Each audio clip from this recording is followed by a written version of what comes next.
أفضل 20 مليون قتيل، أكثر من 50 مليون كان عدد ضحايا الحرب العالمية الثانية. بس بعد مصالح الأوروبيين كيف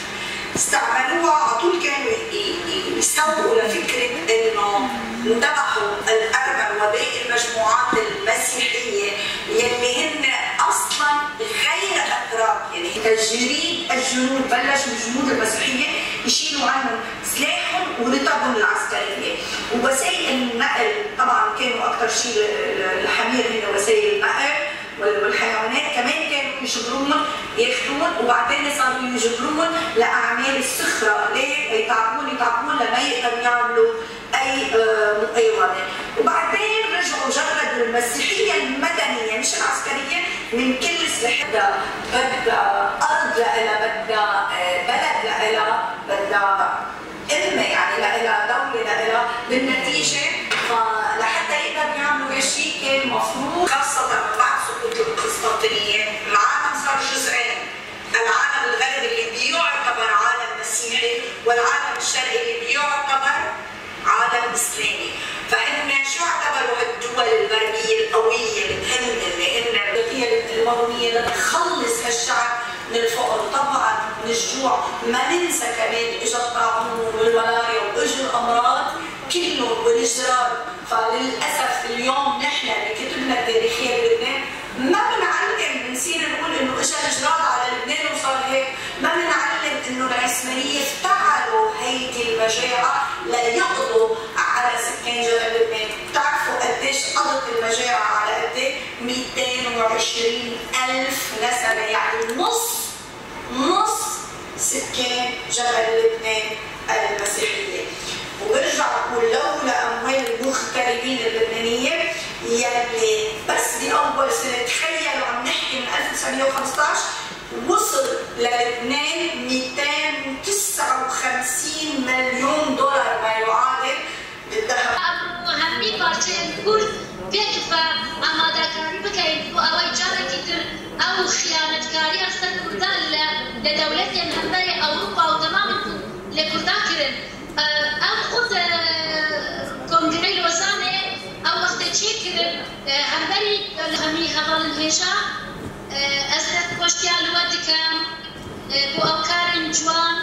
بۆ ئەو کارن بەرزکەم ئەمڕۆکە حەزکەم هەمی هەواڵ بێژم ئەمڕۆ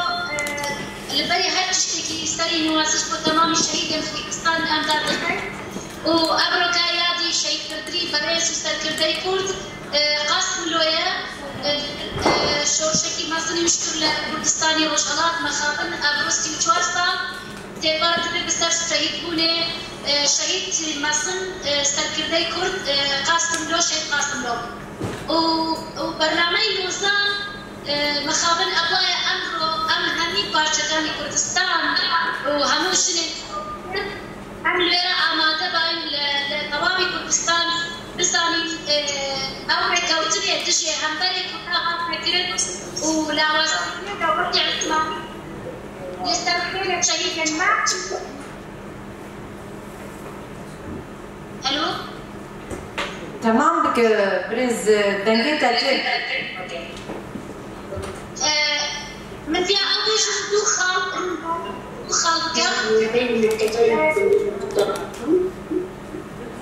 الو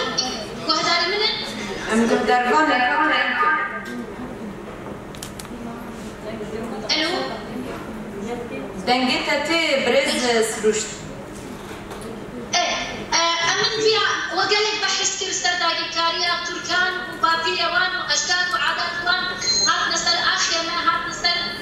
خاكيا ما لهات وبارجي كردستان بس أمرو شورشي كرد شورشي نوية شورشي جداية كرد أمرو دارستين دوان. جميعا يعرف السياسة البريطانية اللي تم تنفيذها بالمنطقة سياسة تفرق بس بين المكونات الموجودة. مشان هيك موضوع اتفاقية لوزان كانت مثل الديناميت بين العلاقات الموجودة بين مكونات المنطقة، سواء كانت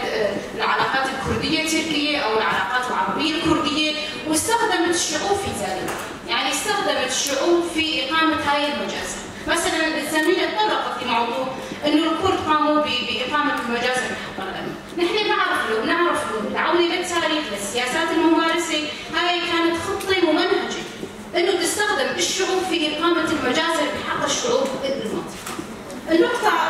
الثانية اللي أنا حابة أقول طبعا كل هاي الحروب كانت مركزها الشرق الأوسط. يعني دائما لحد الآن كمان كافة الصراعات كافة القوى اليوم عم تتصارع حتى بسوريا كمان الكل هون عم تتصارع بهاي المنطقة. لأنه دائما عم بيحاولوا عن طريق السياسات اللي بيسعوا إلى تطبيقها إنه هاي الشعوب هاي المنطقة دائما تكون منطقة صراع لتنفيذ مصالحهم لتنفيذ أجنداتهم بالمنطقة. طبعا هلا بهاي المرحلة نحن على أبواب حرب عالمية ثالثة، ونحن دائما بتقييماتنا السياسية عم نقول الحرب العالمية الثالثة هي بين طرفين، طرف السلطة والدولة والأنظمة الموجودة وبين إرادة الشعوب. هلا حاليا خط مقاومة الشعوب أقوى، يمكن أحيانا بوقت اتفاقية لوزان الشعوب ما كانت تقدر تتكاتف مع بعض واحد من مقاومتها حتى تقدر تضمن حقوقها كمان بهاي الفترة، ولكن بهذا القرن ال21 هناك العديد من الأصوات اللي عم تطلع، هناك أصوات العديد بالمئات من التنظيمات النسائية الشبيبة، التنظيمات الديمقراطية البيئية اللي عم تطالب بحقوقها واللي بتنادي بالتكاتف بين بعض. هلا حاليا في العديد من التحالفات الموجوده بين القوى والحركات النسائيه بين الشبيبه بين الحركات الديمقراطيه، لذلك في هذا القرن خط المقاومه خط الشعوب اللي بدها تعيش بسلام بديمقراطيه اذا قدرت تتكاتف مع بعض رح توقف قدام هاي السياسات الموجوده. طبعا هناك نقطه اخرى، نحن كنا ما بنعرف تاريخ بعض ثقافه بعض، ولكن حاليا بهذا الوقت في هذا القرن هناك العديد من المراكز علم الجيولوجيا اللي عم يركز على تاريخ المنطقه، ولو نحن استندنا على تاريخ المنطقه وقدرنا نحيي هذا التاريخ اللي طالما الانظمه حاولت تهمش يعني تقضي عليه رح نحاول نحيي هاي الثقافه. طبعا يمكن ثوره شمال شرق سوريا، ثوره المراه، قياده المراه لهي الثوره خلال هاي السنوات القليله، ولكن قدرت تثبت هاي الحقيقه انه هاي الحقيقه اللي تم تهميشها بمنطقه الشرق الاوسط عم يتم احيائها مره اخرى. طبعا هذا الشيء كمان عم يحصل بقياده المراه. واكبر مثال تجمعنا اليوم الكرد والعرب والسوريان والتركمان، عم اليوم نحن قاعدين هون وعم نناقش السياسه اللي مارست علينا خلال 100 عام وكيف بدنا نتصدى للمستقبل او كيف بدنا نحاول افراغ هذه السياسات عن طريق احياء الثقافه اللي تم تهميشها خلال هاي السنوات. شكرا لك كمان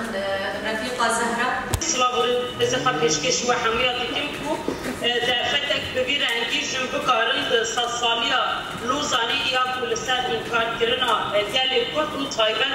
گلن لمزبوطانیا لکردستان پیکاتین کردجی پیک آنبون لیرو جن لهمبری ونا تبشینا خامازن دکن دست پیک پیشنگن جنن شورشا روجاواج بویما دایل آباد کردن همون شیء شورش ببیش دینم. امروزان پیمان روزانه لپشت شهر جهان یکم بیک هات و سیستم کاپیتالیست سیستم مدرنی بوده. لروجاهای کردستان لوارگی هم مخموره لشنگاله ایدی راه خود ده جیانی دبه جواتی دبه لام دبینن چاو ایری شکه گشتی لسر بیک هاتا خود لتجی روزانه ده که بجبر یا راستی هم نهات سال روزانه ده من هم نکیلو ده لتجی روزانه ده. آسی عبدالله سروکا پیده. ام سریدانه کمیتا آماده کار ام سپاس دکنش بوی کو کدک مزن دانش بوی اب کم خبرت در رسل. همه نرخاندنه کو چیبونه ام گرینگ دبینن. براستی 100 سالا بیسته 100 سالا قرکرن و انکارا گلابو. يعني تبعي ام بيجن جالي كل به هرمي تيجي ياكرن يعني انجام اتفاقا لوزانه هم ذهنيتها هيزن دولتنا توي روجلتنا نافي هم هيزن جهاني كابيتاليست برنگي هبش همه پیمان كل همبري جلات شكرن هم تبعي شر و پرچبون و سينور کوهات دانين 100 سالا بيسته ام كارن بيجن 100 سالا كي کوهري تبعي جالي هرمي بو بدل المزن دان قركرني مزن چيبون كوكوجي مزن چيبون بدهان شورش ام بيجن لهمبري بان إيريشا و سياستا قركرني برخدان مزن كرن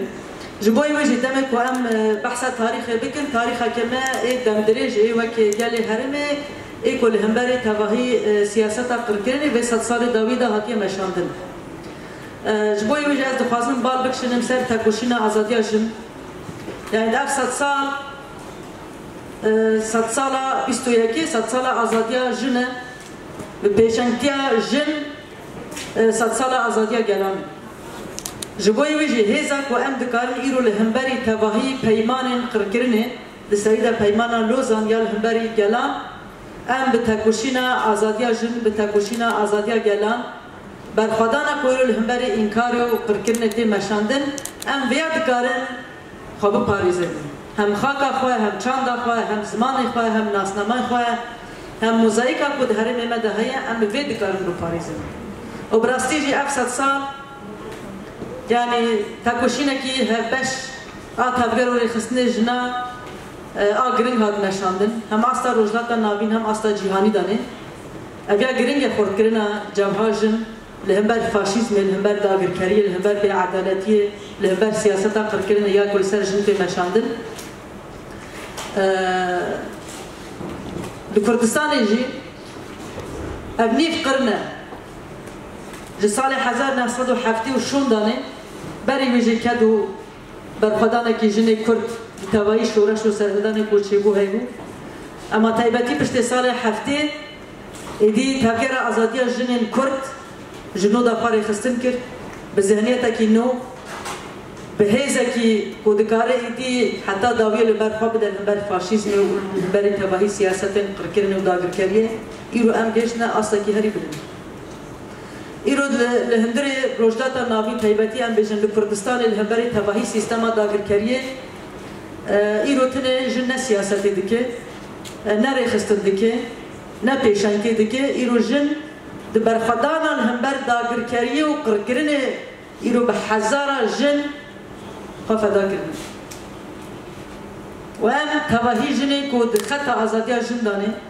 جبوی تکوشین آزادی گلی کرد تکوشین آزادی گلان ایکو خفدا کردن جبوی کو ایرو انتکارن بروان جم هدو ام همه شهیدین تکوشین آزادی جن ام ببیرتین و بجنا خلن بری ورطاوینن کو بصدان پیشنگتیا سردمن گلکی إني الشرف إنه حضرت قبل سنتين يعني بعد الاحتلال التركي لعفرين في رجاء حضرت يعني حضوريا كنت موجودة في مؤتمر أو ملتقى خصوص عفرين يعني ما طرح أيضا من جانب الآخرين المشاركين كان هالشيء يعني بمعنى الكلمة يعني بشع وسيء جدا والمحاولات لحد الآن مستمرة يعني يمكن اليوم عفرين صارت في مناطق معينة في رجاء صارت